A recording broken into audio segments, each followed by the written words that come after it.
Hello दोस्तों, स्वागत है आपका मेरे YouTube channel let's study with Poonam में, जिसमें हम जीके जीएस से रिलेटेड टॉपिक के बारे में चर्चा कर रहे हैं।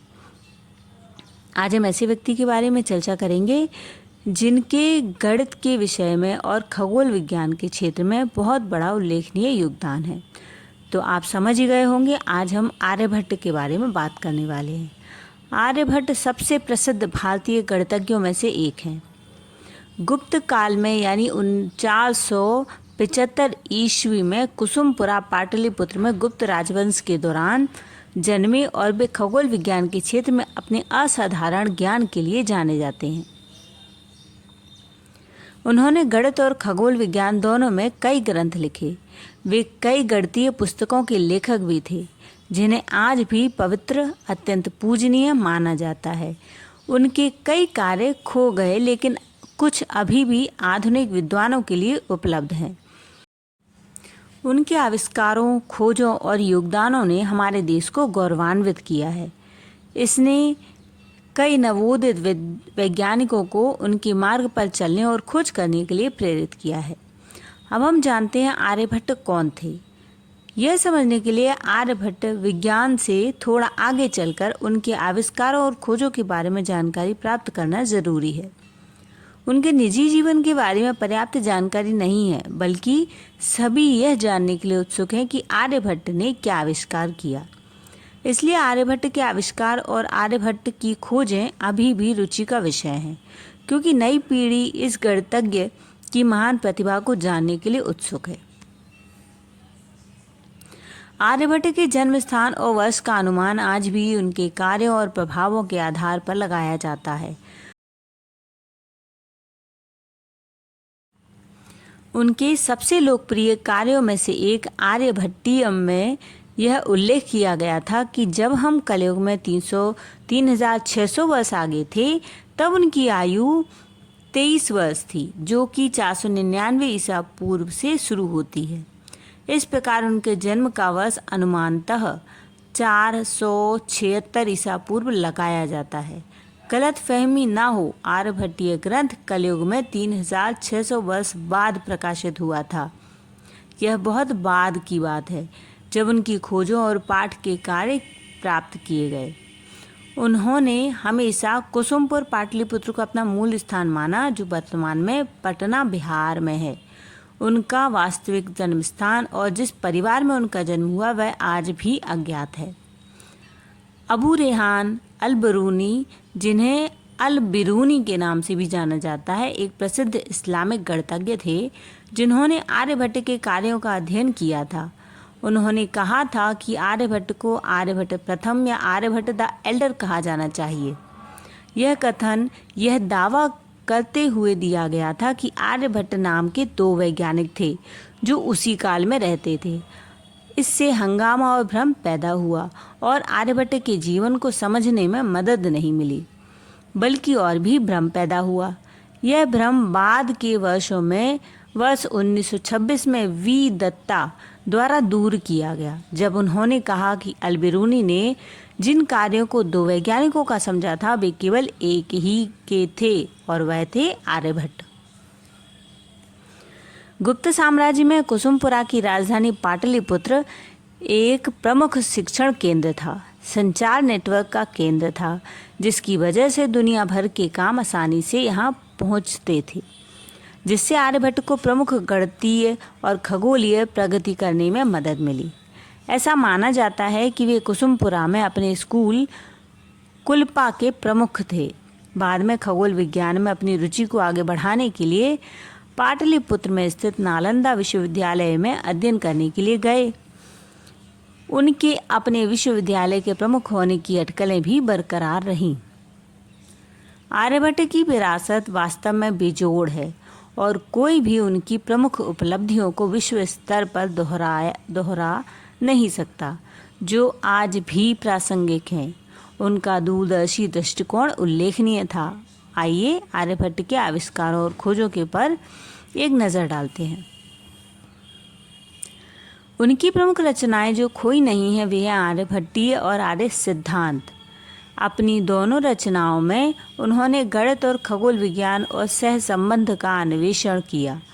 उन्होंने यह भी बताया कि ऐसे गणितीय समीकरण खगोल विज्ञान के माध्यम से दुनिया के कामकाज का पता लगाने में मदद कर सकते हैं।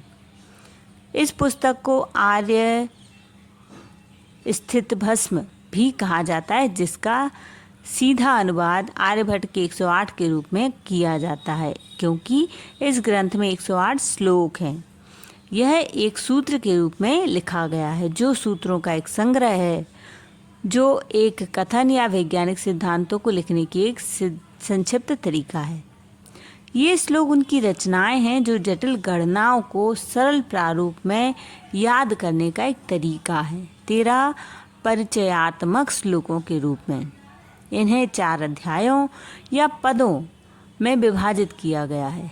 पहला अध्याय गीतिका पद है, जिसमें 13 श्लोक हैं। यह ब्रह्मांड विज्ञान से संबंधित है। एक महायुग में ग्रहों की गणना 4.32 मिलियन वर्ष तक बताई गई है। दूसरा पद या अध्याय गणित पाद है। संस्कृत में गणित का अर्थ है गणना। इसमें 33 श्लोक हैं, जो सभी गणित को समर्पित हैं। इसमें क्षेत्रमिति, सरल, द्विघात और अनिर्धारित समीकरण, अंक गणितीय और ज्यामितीय समीकरणों की व्याख्या की गई है। तीसरा पद काल क्रिया पद है। इसमें 25 श्लोक हैं। इसमें समय की अलग अलग इकाइयों का उपयोग करके दिन, सप्ताह, महीनों की गिनती की गई है। और चौथा अध्याय गूल पद है, जिसमें 50 श्लोक हैं। इस अध्याय में आर्यभट्ट ने दिन और रात के कारणों, राशियों के उदय, ग्रहण, आकाशीय भूमध्य रेखा, नोड और भूमि के पृथ्वी के आकार के बारे में विस्तार से बताया है। आर्यभट्ट ने भारतीय गणितीय साहित्य का विस्तृत उल्लेख किया है। गणितीय समस्याओं का हल करने के लिए वैदिक तरीकों की खोज की गई है। आश्चर्य की बात नहीं है कि यह आधुनिक समय तक भी जीवित है। बीज गणितीय, अंक गणितीय, समतल त्रिकोणमिति, गोलाकार त्रिकोणमिति के विचारक के विवरण इस चर्चा में दिए गए हैं। उन्होंने वैदिक काल में प्रचलित संस्कृत परंपरा या गणना पद्धति का पालन किया। ग्रह प्रणालियों की उनकी उल्लेखनीय समझ और इसमें उपयोग से स्पष्टीकरण के कारण आर्यभट्ट को बीज गणित के जनक की उपाधि भी दी जाती है। आर्यभट्ट ने 2 दशमलव स्थानों 3.14 तक पाई का मान सही ढंग से निकाला। उन्होंने शून्य गुणांक का भी उपयोग किया और इस तरह के स्थान पर शून्य के उपयोग के बारे में बहुत अच्छी तरह से जानते थे। उन्होंने संस्कृत परंपरा का उपयोग किया, जो मुख्य रूप से अक्षरों और वर्णमालाओं द्वारा निर्धारित की जाती थी, ब्राह्मी अंकों के विपरीत।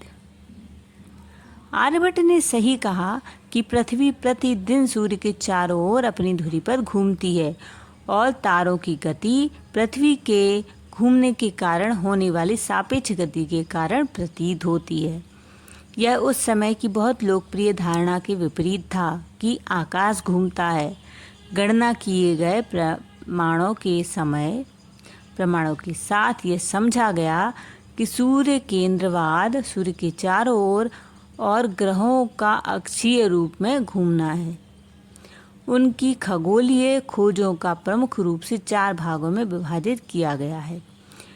इनमें सौरमंडल की गति, ग्रहण, नक्षत्र काल, सूर्य केंद्रवाद की व्याख्या शामिल है। सौरमंडल की गति के बारे में अब हम आर्यभट्ट से समझते हैं। आर्यभट्ट ने सुझाव दिया कि पृथ्वी प्रतिदिन अपनी धुरी पर घूमती है।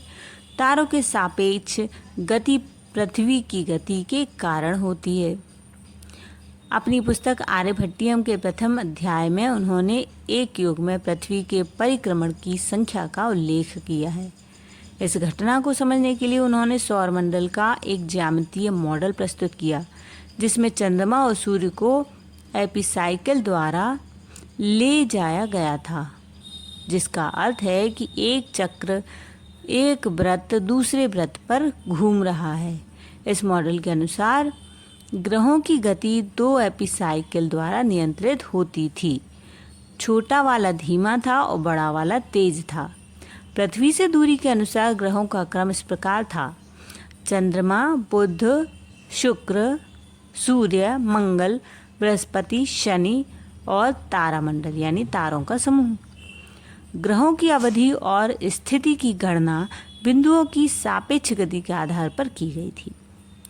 ग्रह और बुध के मामले में शुक्र और बुध के मामले में वे पृथ्वी के चारों ओर सूर्य के समान औसत गति से घूमते थे। हालांकि बृहस्पति और शनि, मंगल तारे या बिंदु पृथ्वी के चारों ओर एक विशिष्ट वेग से घूमते थे, जो राशि चक्र के माध्यम से प्रत्येक ग्रह की गति को दर्शाता है। आर्यभट्ट ने वैज्ञानिक प्रयोगों के माध्यम से चंद्र और सूर्य ग्रहण की व्याख्या की। उन्होंने बताया कि ग्रह और चंद्रमा की चमक सूर्य की परावर्तित किरणों के कारण होती है। उन्होंने ग्रहण को पृथ्वी पर पड़ने वाली छाया के रूप में समझाया। चंद्र ग्रहण तब होता है जब पृथ्वी की छाया चंद्रमा द्वारा अवरुद्ध हो जाती है। बाद में उन्होंने पृथ्वी की छाया की सीमा और आकार पर चर्चा की और फिर ग्रहण के दौरान ग्रहण वाले हिस्से के आकार की गणना की। आर्यभट्ट के प्रयोगों ने भारतीय खगोलविदों के लिए गणनाओं को बेहतर बनाने में नींव रखी। समय की आधुनिक इकाइयों को ध्यान में रखते हुए आर्यभट्ट ने नक्षत्रीय घूर्णन यानी तारों के सापेक्ष पृथ्वी के घूर्णन की गणना 23 घंटे 56 मिनट 4.1 सेकंड के रूप में की। समय का आधुनिक मान 23:56:4.091 के रूप में लिखा जाता है। आर्यभट्ट ने एक खगोलीय मॉडल दिया जिसमें बताया गया कि पृथ्वी अपनी धुरी पर घूमती है।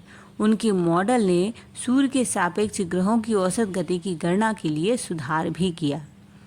उनकी गणनाएं सूर्य केंद्रित मॉडल पर आधारित थीं, जिसमें ग्रह और पृथ्वी ब्रह्मांड के केंद्र के सूर्य के चारों ओर घूमते हैं। सौरमंडल के भूकेंद्रित मॉडल का वर्णन आर्यभट्ट ने किया था, जिसमें उन्होंने वैज्ञानिक रूप से सूर्य और चंद्र ग्रहण की व्याख्या की थी। उन्होंने वर्ष की लंबाई का भी अनुमान लगाया था।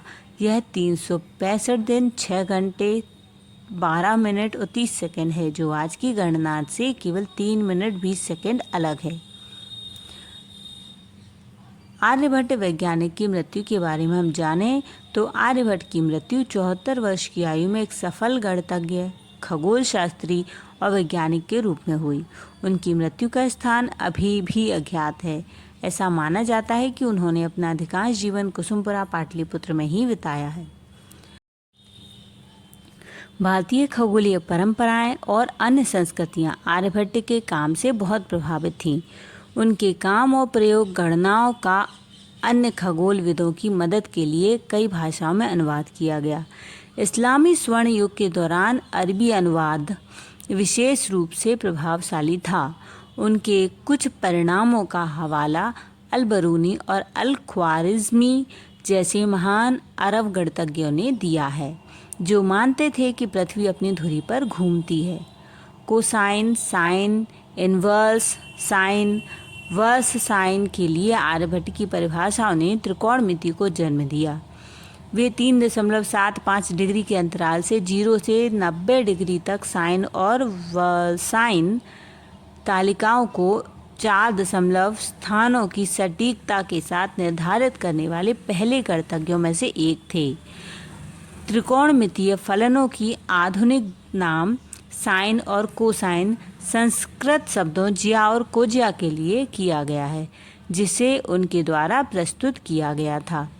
उनकी खगोलीय गणनाएं तकनीकें विभिन्न खगोलविदों के बीच भी बहुत लोकप्रिय थीं।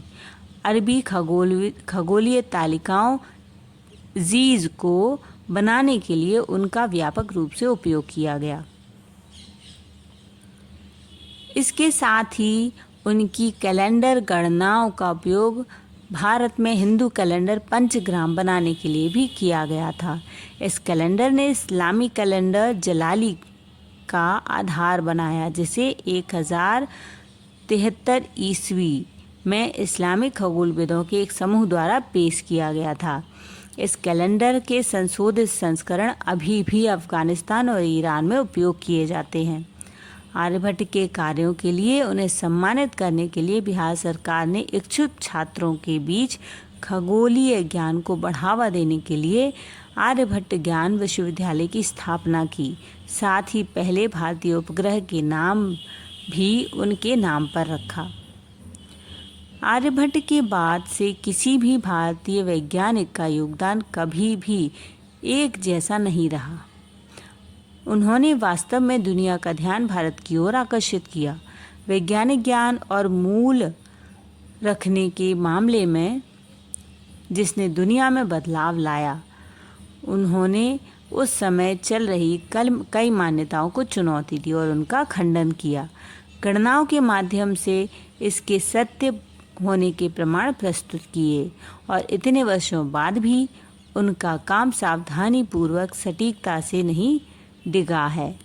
ऐसे बहुत कम वैज्ञानिक हैं जिन्होंने अपने जीवन काल में असाधारण कार्य किए और आर्यभट्ट उनमें से एक हैं। भारत उनके योगदान को पहचानता है। उनके काम इस्लामी दुनिया में व्यापक रूप से लोकप्रिय और सराहा गया। उनके काम को, खासकर उनके खगोलीय खोजों को, जिनका 8वीं शताब्दी में अरबी में अनुवाद किया गया। अंतरिक्ष में भेजे गए पहले भारतीय उपग्रह आर्यभट्ट का नाम आर्यभट्ट के नाम पर ही रखा गया। वे भारत के शास्त्रीय युग में पहले व्यक्ति थे जिन्होंने गणितज्ञ और खगोल शास्त्री के रूप में उत्कृष्टता हासिल की। उस समय बिना किसी उन्नत तकनीक के अपनी खोजों के अनुमान लगाने और उनका अनुमान लगाने में सक्षम होना वास्तव में उल्लेखनीय था। हमें भारतीय होने पर गर्व है और उनके कार्यों पर भी बहुत गर्व है। तो दोस्तों, इस महान व्यक्ति के बारे में हमने इस वीडियो में जाना। तो अगर हमारा वीडियो आपको पसंद आए तो हमारे चैनल को लाइक, शेयर और सब्सक्राइब जरूर करें। धन्यवाद दोस्तों।